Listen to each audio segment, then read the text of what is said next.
My mother used to tell me, if you are not having a good day, eat some good food. If you are having a good day, eat some good food. Ma, on days when my body looks like a crime scene where silence killed its best friend with the most noisiest weapon, my poetry is appreciated. And if compliments were food, I eat MTR's unlimited thali. I eat 7-course Rajdhani meal, but some days it is not enough. But some days, just a gulab jamun suffices. But if compliments were food, would you be fishing for food? My mother used to tell me how having a good day equates to sleeping with the safety of home and creating empires out of stories where you are the king. Ma, when you stitched back the button on my shirt that day, you moved the needle through my shirt like a spaceship, piercing into space, creating wormholes called nostalgia. And suddenly I am that 6-year-old getting ready for school. And I remember my teacher complimenting me every day. You see, if compliments were food, my teacher, he was the best cook. Ma, for every fuck off ever I have received, I have compliments stored in dabbas like you store food. Because if compliments were food, you taught me the best seasoning to make them last. My mother used to, but now she has stopped. She cannot comprehend her son anymore, talking in a language far away from home, but every time she listens to my poem, she smiles and tells me, Buzi palu phal lage. Buzi na palu phalke, kintu phal lagil. I didn't understand much, but it felt good. Ma, if compliments were food, you serve aloo pitika with bhat dali and nemu, and no, I will not translate this in my poem. Ma, one day I want to make your favorite dish, because in the pursuit of knowing what our favorite dishes were, you never realized yours. Ma, if compliments were food, I will make you aloo pitika with bhat dali and nemu with my poetry. Thank you so much.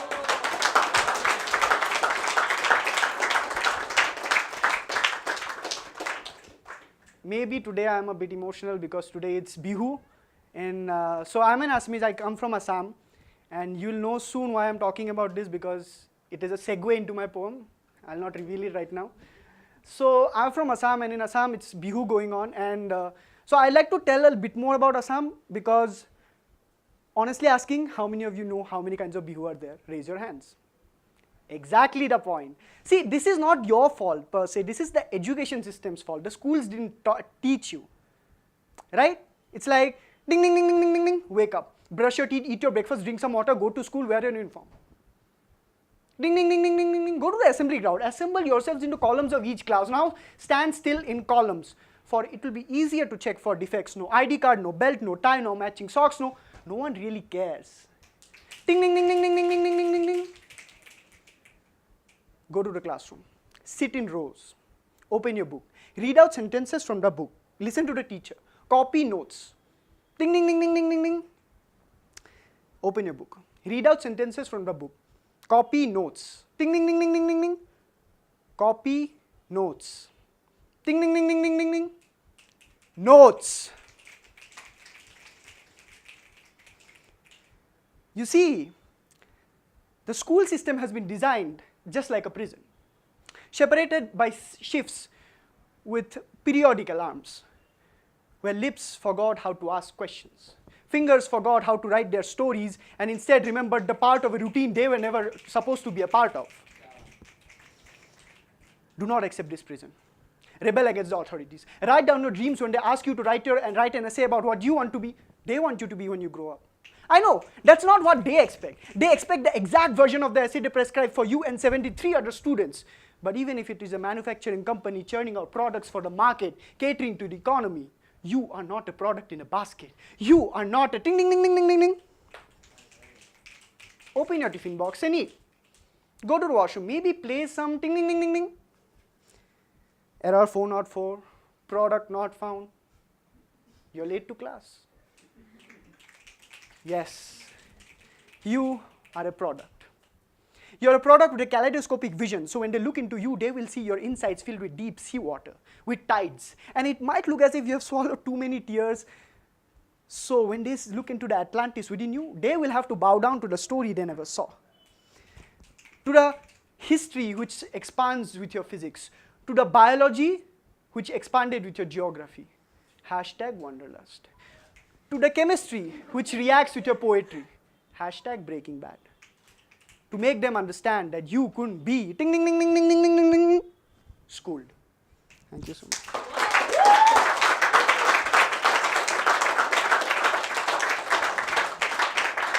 Thank you so much. So this is a poem very close to me, and I've never ever performed it like this. I think Sudeep hasn't seen this poem. Yes. So last time I was here in Mouth of Word, there's another show happening. So there I tested it out, and today I'm performing, so I'm really glad that this became the venue. Thank you, Sudeep, again. And coming back to my story about Bihu, right? I was talking about there are 3 kinds of Bihus.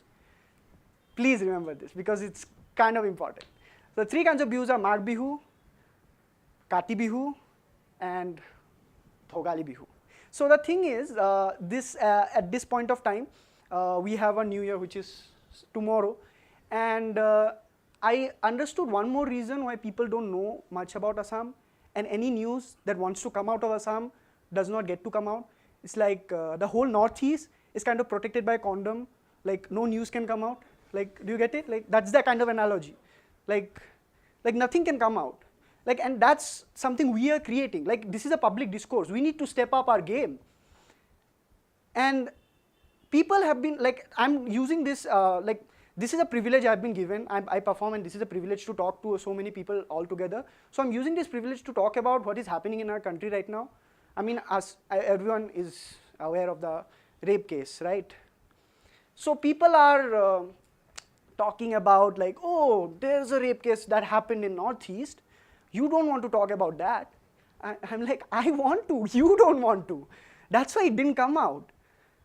And people have been like using that as a justification for this. Rape is not a competition.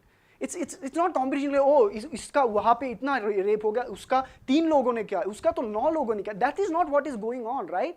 So I personally believe that this is something we all need to come together, and actually some steps have been taken as far as I know, and I hope it goes on. Like, the wheel turns, the pendulum swings, the needle keeps moving forward, right? So, like, I would like to give a huge shout out to all the people who all the way from, like, any part of Bangalore came here to listen to poetry and to have a public discourse, because these are the places where you can freely express ourselves and be ourselves. I mean, if I perform this poem in my school, I don't know what kind of reactions I'll get. So, big round of applause for this space. And now, for a history lesson which you never got. It's titled, Where Do I Come From? I come from the land of unknown warriors, or a land of expired stories. Stories which were not good enough to make it to the textbook, to make it even to Facebook as you would frame it. My friends tell me stories of their land, stories of their ancestors, of the Rajputs and the Mughals and the Marathas, and I tell them how the whole army of Mughal warriors had to retreat against the small army of Ahoms. How Lachit was our Leonidas.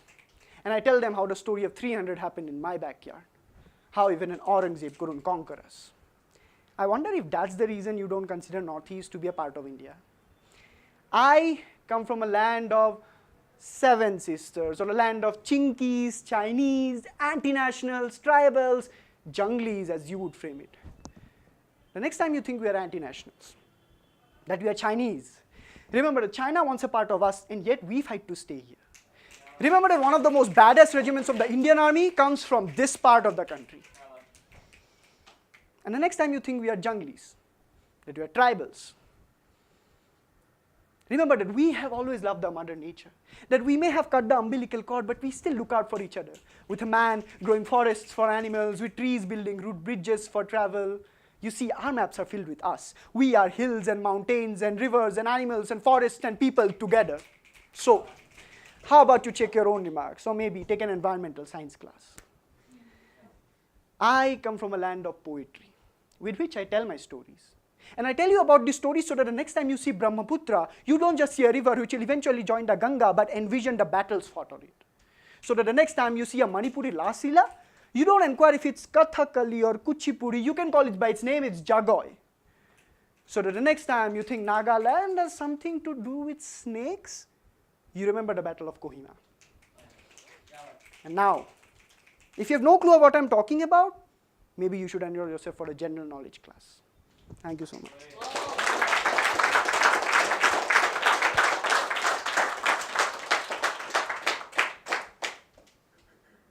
And since I'm in a very nostalgic mode, I'm thinking about home.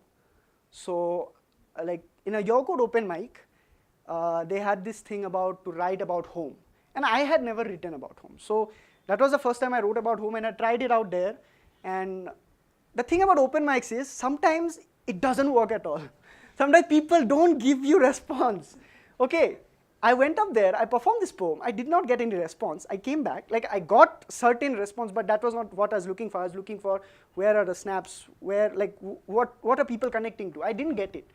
And then later, I performed the same piece in a slam, and I won that slam, but there I got responses. And that's when I got to know that there are many open mics like these where people don't get responses. And then they dump that piece somewhere. Just because I had that experience, I went out with that piece. But just because I had confidence in my piece. But there are many who are starting out. If people don't give others feedback, how will this community survive? So I urge a single one of you to give feedback to anyone you liked. Do not give fake feedbacks. Oh, I liked your poem so much. Don't do that. Don't do that. Like, be genuine, that's all. So, this poem is titled, Home is a Reference Point. एक step पीछे ले लिया, like शेर की तरह अभी.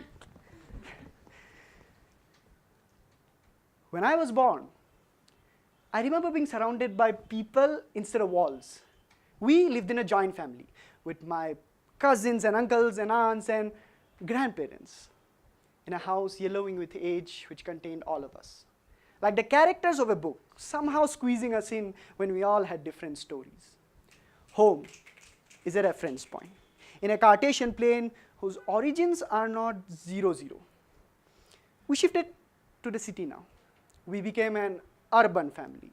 The only thing urban about us was that I went to an English medium school, training my tongue to speak a language which will help me tell my story so that the people outside home understand me when my parents still struggle to.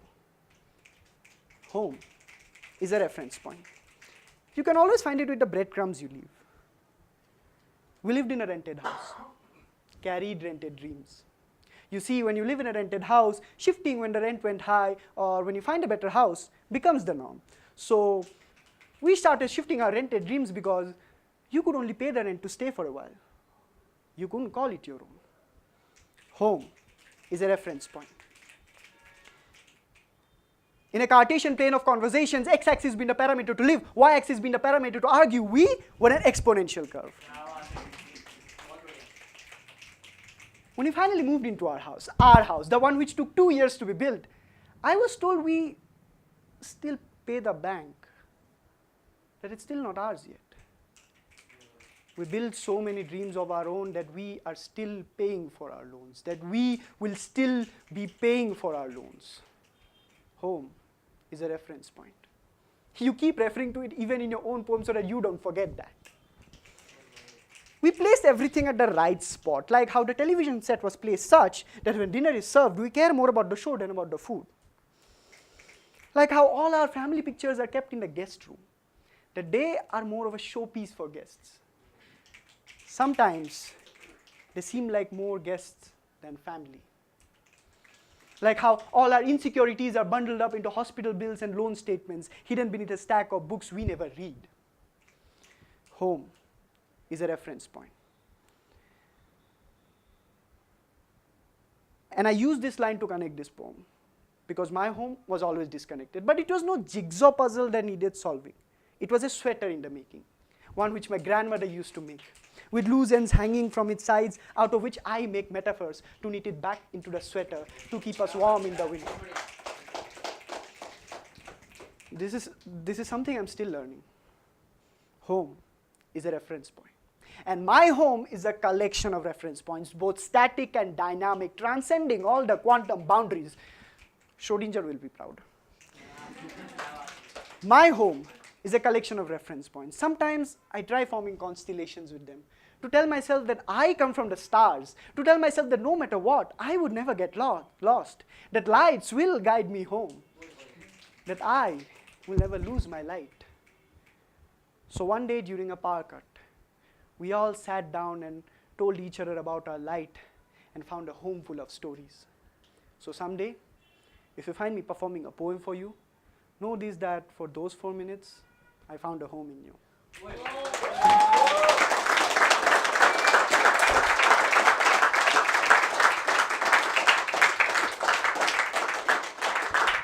Thank you so much. So I'm ending this with, as Sudeep said, about flamboyance. Again, nostalgia.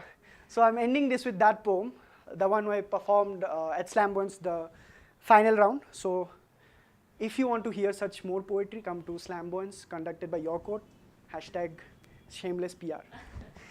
Okay, so this one is called How to Write a Joke in a Poem, and I'm performing this because it's very relevant to what's happening in the country right now. I hope you get it. It's a little layered, so I'll give you time. How to write a joke in a poem. That day, my friend asked me if I could write a joke in a poem. I said, yeah, sure. And then he asked me, so, how are you going to write yourself into one? You see, I'm glad he did that. Now I have a new poem for him. In the history of poems, I know, disgusting. Now combine that with a vivid imagery. The chicken marinating in sauce. Yeah, disgusting. And there you have a joke ready in poetic terms, but involve more science than poetry so that it seems more credible, you see. Like a joke has 3 parts: premise, setup, punchline. Premise. Just because a premise sounds like a promise, it isn't one. Instead, it is always hollow for you to fill it up. Setup. This is where a joke is given a structure so that you think you know where this is going. Just like what I'm doing with you guys right now. And then comes the bam. You thought I would say punchline. Just like you thought you knew where this is going, but you didn't. Just like you had no idea how that rape case would turn out. Just like you had no idea about what's going on in this country, humans have punchlines within them, and you don't know when the next one is coming. But you see, the timing and delivery matters a lot. I would say a safe bet would be somewhere around 9 months. And then, let it grow. You see, a joke has to flow from one to the other. It must look like 2 jokes had sex and gave birth to another. It must look like jokes are in control. So that when a joke doesn't work, the family of that joke can compare it with the Sarma ji ka joke, failing to see how some jokes are more facts, how some jokes are more warnings, #Trump, how some jokes are more pickup lines, how some jokes are more poetry. Now do you see how you are the greatest joke ever written by God? I would let that sink in. But then, what will you say about the laugh? I mean, the reaction the joke creates. Some also like to call it religion. Is that to validate the writer? Because that's what we have been doing. Branding a laugh at every joke ever born. Assigning a gender to that joke. Not looking at how this joke works in a spectrum. And we forgot to exist without a laugh, which we created across centuries trying to validate the one true comic we all call God. Forgetting how at the end, we all are a fucking joke. Thank you so much.